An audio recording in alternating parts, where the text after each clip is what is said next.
Halo teman-teman semua, selamat datang di Circle After Podcast. Hari ini kita akan kedatangan seperti biasa 2 podcaster yang akan langsung memperkenalkan ke kita code name-nya hari ini siapa gitu. Coba. Oke, yang unik ya. Oke, Awe. Awe. Mungkin maksudnya awewe ya, jadi Sunda bukan? Yes. No, Awe aja. Oh, Awe. Oke, Awe ya. Oke, mungkin itu adalah singkatan dari awewe kalau di Sunda ya. Jadi kalau disingkat Awe. Oke, Awe, fun trivialnya apa? Hal uniknya tuh sebenarnya kalau di diri aku tuh kalau misalkan lagi pencatatan tuh ada keluar uang masuk lah, cash balance gitu. Jadi itu selalu aku catat. Itu hal unik bagiku sih. Jadi setiap kali ada uang masuk, keluar masuk uang tuh ada. Gitu. Oke. Oh, jadi disiplin keuangan ya? Betul. Oke, bener-bener ini ya, bener-bener teladan kita semua nih. Oke, kalau gitu coba kita pengen tahu kalau misalnya podcaster B, code name-nya dan trivianya apakah sama uniknya dengan Awe? Silakan podcaster B. Halo, jadi kan tadi podcaster Awe ya? Awe. Gue pilih aja deh, McD. Oke, kalau McD suka apa? Dulu tuh pas masih WFO tuh tiap Rabu kita pasti makan McD tuh sama teman-teman di kantor. Oke, menarik. Jadi nama McD itu diambil dari kebiasaan yang tadinya WFO itu dilakukan setiap hari Rabu. Sekarang tapi diganti nggak ada. Makan sendiri aja gitu. Sendiri aja. Sekarang mungkin kita lanjut ke segmen pertama kita, yaitu ngobrol-ngobrol mengenal sisi lain di luar sisinya yang teman-teman biasa kenal di kantor. Mungkin teman-teman di sini aku tahu teman-teman udah punya keluarga masing-masing dan udah punya si kecil gitu. Boleh dikenalin juga udah berapa lama sih Awe sama McD di Circle, punya anak usia berapa dan berapa orang, boleh juga. Oke. Di Circle itu aku hampir 7 tahun. Di Circle baru mempunyai 1 anak gitu. Jadi proses ketemu pacar, nikah, punya anak semua di Circle.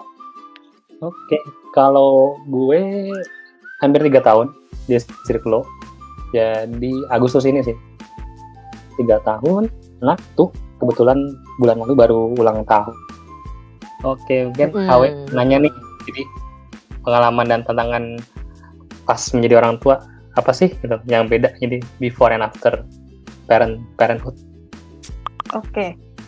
Pada saat jadi orang tua ya otomatis kayak punya anak tiba-tiba gitu kan, ngurusin yang apalagi aku awalnya tuh operasi sesar kan. Di saat dari awal setelah operasi sesar baru ketahuan sih kalau misalkan jadi orang tua tuh kayak transisinya lumayan oke ya, lumayan berat. Karena di saat itu kan kita nyusui gitu kan, terus apalagi kalau malam-malam harus bangun kayak gitu. Ini sih yang harus sabar. Terus kalau perempuan tuh lebih kayak emosinya lebih tinggi. Misalkan contoh anak nggak tidur kan cewek biasanya capek ya. Oke, ya agree. Meledak lah gitu. Kalau misalkan lagi capek, terus rumah masih dalam berantakan, terus karena juga suami kan kerja juga kayak gitu kan.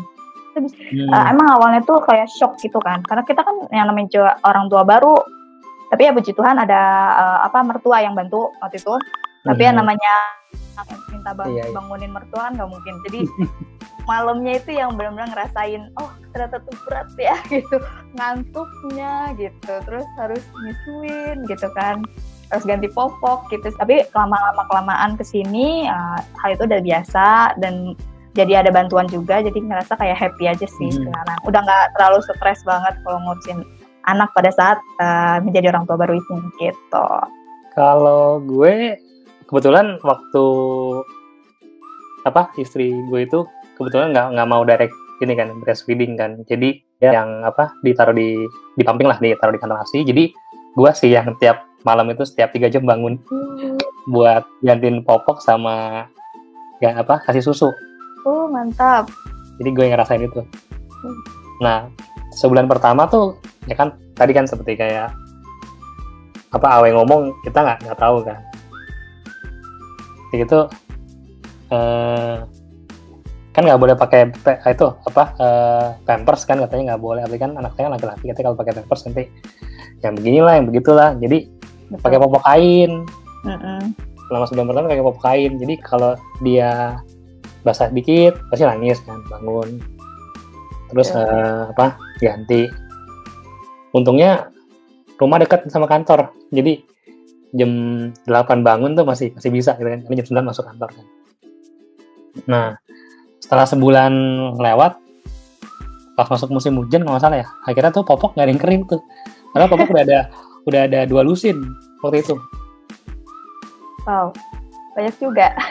Ya, 2 lusin masih nggak cukup, karena satu hari itu dia bisa. Iya, bisa 4-5 kali. Iya kan, 4-5 kali, itu kan musim hujan. Akhirnya kita ganti ke pampers.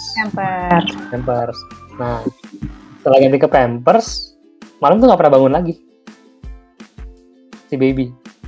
Langsung bless gitu ya. Bless langsung. Jadi dari jam habis maghrib tuh sampai besok paginya jam 6 tuh nggak bangun-bangun. Wow. Jadi kalau kata orang kayak, wah nanti anaknya susah gitu kan, berisik. Ya bulan pertama sih bener kayak gitu, tapi habis itu sampai sekarang nih tidurnya lumayan teratur sih. Jadi jam 7 jam 8 itu dia udah mulai ngantuk-ngantuk tuh sampai besok pagi. Jadi ya paling kita bangun buat susuin tetap, cuman dia nggak bakal kayak rewel atau apa gitu. Ya. Oke, itu kan pas lagi WFO ya. Pas lagi WFO gimana nih ngebagi waktunya, Weh? Oke, pas lagi WFH ini tuh kan kita WFH udah hampir setahun ya. Pas lagi WFH itu aku tuh sebenarnya sama suami tuh sebelum WFH, suami di luar kota kerjanya dan aku di Jakarta gitu. Jadi kita tuh, aku tinggal di tempat mertua gitu kan. Terus pas lagi WFH ini aku mulai memberanikan diri kayak tinggal sama suami aja lah, kan WFH gitu kan. Kita juga kerja dari rumah gitu. Jadi aku ikut keluar kota gitu. Jadi, nah pengalamannya tuh pas lagi WFH, karena ini ngurus anak sendirian tanpa ada bantuan dari mertua atau kakak ipar atau siapapun di rumah gitu. Jadi benar-benar kayak bangun pagi, kayak udah punya jeda waktunya sih. Bangun pagi, siapin sarapan suami kan, kalau mau berangkat kerja, abis itu sebelum mulai online tuh harus sudah mandiin anak. Kalau misalkan udah selesai mandiin anak tuh udah tenang gitu. Terus maksudnya sekalian rapi-rapi rumah, beresin rumah gitu. Habis itu kalau udah jam 8.45 tuh udah mulai standby laptop gitu. Kayak sambil depan laptop, sambil nyuapin anak gitu. Gitu sih, itu segala bagi waktu kegiatan di WFH tuh kayak gitu, kayak udah punya waktunya sendiri. Ntar jam 1-an, jam 12-an itu kan istirahat, nah itu dipakai buat masak, buat makan siang gitu. Jam 1 udah mulai lagi, nah si anak aku suruh tidur siang gitu. Dan untungnya ya puji Tuhannya si anak ngerti gitu, kalau misalkan mamanya sambil kerja di rumah, bukan cuma nemenin dia doang gitu. Jadi dia bisa tidur sendiri. Kalau sekarang udah mulai umur hampir 4 tahun, jadi udah mulai bisa gitu. Udah gede lumayan. Besar pada saat WFH ini lumayan kan, dari 3 tahun sampai sekarang mau 4 tahun. Gitu. Jadi tidur siang, bobo sendiri, minum susu, habis minum susu langsung bobo sendiri. Ya, penting kan dia ngeliat emaknya ada gitu kan. Iya. Nggak perlu jadi anaknya nggak rewel untuk dikelonin, yang penting mamanya ada kelihatan, jadi dia bisa tidur sendiri gitu sih. Makanya pas lagi dia bangun baru seperti biasa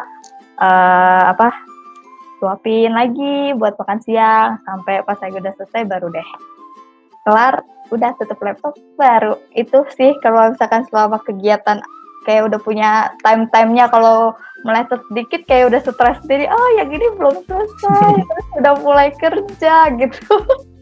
Rutinitasnya jadi amburadul kalau lewat satu. Amburadul, betul, gitu sih. Kalau McD mungkin lebih teratur kali ya. Justru lebih teratur pas lagi WFO. Jadi kalau WFO itu kebetulan aku kan bangunnya lumayan siang jadinya ya, kan jam 8. Jadi ya langsung berangkat kerja sih. waktu itu, karena kan istri nggak kerja kan.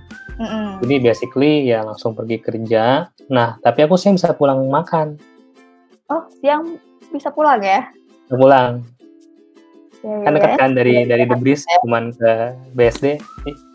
Nah, pas pulang makan itu sebenarnya makannya sih cepet, tapi nah jadi giliran tuh pas aku pulang makan siang, nanti istri yang baru mandi. Oh, tujuannya gitu ya? Ya, dia nggak bisa mandi kalau apa kan, apalagi kan waktu masih bayi kan. Ya. Masih 2 bulan 3 bulan nggak bisa ditinggal sama sekali kan. Takutnya nanti jatuh atau kenapa. Jadi dia bisa mandi, dia bisa ke WC itu pas aku pulang siang itu. Gitu. Jadi, nah udah dia makan mandi segala macam, jam 1 ya balik lagi ke kantor. Di kantor. Terus sampai jam 6 pulang lagi. Jadi sama, tiap kali pulang itu tetap aku mandi dulu beres-beres kan, udah wangi, baru gantian sama istri yang akhirnya do her own necessary things, baru akhirnya baru habis itu kan kalau udah sore tuh udah nggak lama lagi tidur sih babynya sih. Kira ya udah kayak gitu aja tiap hari tuh. Iya. Tiap hari. Kalau sekarang begitu juga? Nah, pas awal pandemi justru malah kebalik. Istri kan kebetulan sebelum punya anak kan jadi guru kan. Oke. Jadi karena pandemi, terus orang-orang itu pada disuruh sekolah dari rumah, akhirnya jadi ini kayak guru pendamping buat anak-anak di rumah. Jadi malah dia dapat kerjaan, jadi kebalik. Saya yang full WFH, dia malah pergi tiap hari. Jadi sekarang anak sama ini McD di rumah atau ada? Iya. Ada neni sih, karena kan tetap aku cuma bisanya kan pas waktu lunchtime kan, jadi akhirnya ya karena dia udah berpenghasilan lagi, akhirnya dia hire neni buat jagain. Buat jagain. Gitu. Kalau dulu sempat nggak pakai neni ya? Dulu nggak, dulu bener-bener cuma berdua. Pure mau berdua aja dulu. Oh paling pas sebulan pertama ada mertua sih bantuin jagain. Okay. Tapi habis itu setelah sebulan tinggal kita satu rumah bertiga aja jadinya. Oke. Okay. Sekarang baru ada neni yang bantuin. Ada neni sekarang. Tambah lagi juga mungkin mulai besar ya anaknya. Jadi laris sini. Betul. Itu kalau pintu kebuka tuh pasti lari ke jalan pasti. Langsung kabur. Yang ngejar kucing, yang ngejar burung, semua dikejar sama dia.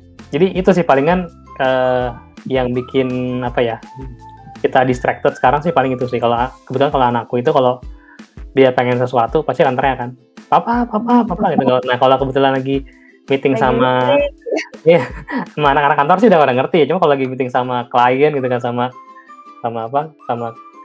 yang non Sirflo kadang-kadang suka ya agak malu-malu dikit, tapi I think udah mulai terbiasa sih kayaknya.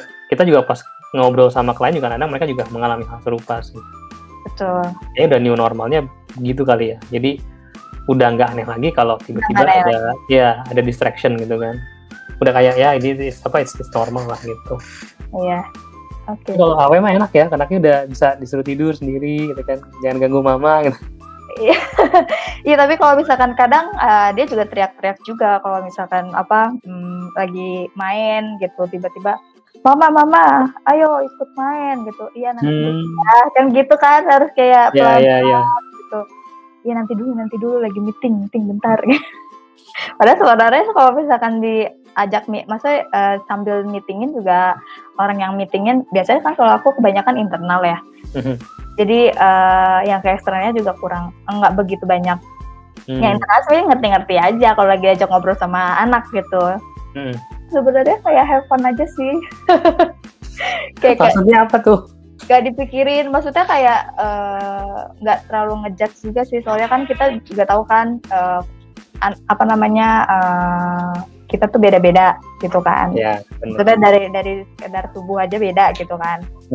Kehidupan juga beda, lifestyle juga beda juga gitu. Jadi nggak bisa ngejudge juga kalau misalkan ini harus itu, harus ini. Takutnya yang kita omongin takutnya malah bikin sakit, sedih gitu loh. Enggak kok kayak gini gitu. Jadi untuk proses punya berencana, punya omongan, kayak aku bilang have fun aja, jangan terlalu dipikirin. Kalau misalkan emang Tuhan sudah berkehendak pasti akan mempunyai juga sih gitu. Jadi dulu juga aku sempat ngobrol sama suami kalau amit-amit misalnya gitu kan. Terus ya suami juga bilang udah tenang aja lah gitu, nggak bakalan kenapa-napa juga gitu. Iya. Kehendak itu sih. Aku sampai sekarang juga ngelihat ada yang teman-teman yang belum punya anak juga nggak mau nyentil gitu, takut tersinggung atau apa gitu sih. Jadi have fun aja, jangan terlalu dipikirkan. Tapi emang perlu harus berusaha tetap liburan misalnya gitu kan. Iya. Gitu. Sebelum kita reveal identitas, tadi udah ngobrol-ngobrol, udah lumayan nyambung, udah panas nih, sama-sama punya anak balita kan, Awe sama McD. Sama-sama balita pasti pernah dong bacain anaknya ini bedtime story lah, dongeng sebelum tidur, ya kan? Atau enggak? Kayaknya aku enggak deh. Enggak pernah. Enggak ya, sama. Nah, jadi sebenarnya ada riset teman-teman. Jadi ada riset bahwa anak yang dibacain bedtime story itu nanti akan suka baca gitu. Nggak tahu sih itu risetnya berpengaruh nggak ya ke ini di tahun 2020 sekian yang udah banyak gadget ini gitu. Tapi yang jelas tantangannya berhubungan sama itu guys. Gitu. Jadi tantangannya adalah karena kan teman-teman ini pada punya anak balita gitu. Kita punya challenge supaya Awe sama McD makin akrab gitu. Kita punya challenge, teman-teman di sini mesti membuat cerita dongeng secara spontan aja gitu, secara spontan. Jadi dongeng sebelum tidur ya, secara estafet. Jadi McD ngomong sekalimat gitu, nanti dilanjut sama Awe ngomong kalimat, jadi harus nyambung. Jadi ceritanya biar jadi satu cerita yang utuh gitu. Nah, tapi temanya itu kita udah tentuin. Nah, jadi ini judulnya adalah Kipas Angin dan Dunia Nugget. Gitu ya. Oke? Udah jelas dari Awe sama McD. Ada yang mau tanyain nggak nih sebelum mulai? Sambung kata gitu ya berarti ya? Setelah satu frame. Oke. Bisa dong, bisa. Harus imajinasi harus tinggi. Nah kan teman-teman udah latihan nih punya anak kan, balita, pasti imajinasi udah lebih tinggi daripada kita yang masih cimit-cimit ini ya. Udah Awe dulu yang ngomong, mungkin sekarang mulai dari McD dulu ya. Kita mulai dari sekarang. Pada suatu hari ada seorang ibu beli kipas angin di pasar sambil mencari chicken nugget. Tiba-tiba dia bingung mau pilih chicken nugget merek apa. Akhirnya dia mencoba mengingat anaknya suka apa sih bentuknya. Dan ternyata si ibu itu memilih chicken nugget yang berbentuk bulat seperti kipas angin. Tetapi chicken nuggetnya nggak semuanya bulatnya sempurna. Ibu itu terus mencari, namun gagal. Akhirnya dia mencoba toko yang lain. Dan akhirnya ibu itu menyerah karena memang nugget berbentuk kipas angin yang sempurna itu tidak ada. Dan akhirnya si ibu pulang dengan tangan kosong. Dan ibu itu tidak lupa membawa kipas angin. Oh iya ya, ada tadi beli kipas angin, gue gak lupa ya. Oke. Susah. Emang. Pas jalan pulang, tiba-tiba ada suara. Kenapa kamu tidak membeli aku gitu kan? Aku kan mirip kipas angin. Akhirnya si ibu somehow diteleport ke dunia nugget, semua isinya ada nugget semua. Nugget dan isinya nugget berbentuk kipas angin karena si ibu itu kepengen banget punya nugget bentuknya kipas angin. Mantap. Kayaknya bingung ya ibu dan bapak, gimana sih anaknya, emang ini apa? Anaknya padahal di samping udah excited banget teriak-teriak lo tadi loh. Anaknya lagi main handphone. Tadi anaknya begitu Awe bilang nugget langsung gitu loh. Penasaran sama kelanjutan cerita parenting dari Awe sama McD? Obrolan bakal makin seru di part keduanya. Jadi pantengin terus ya.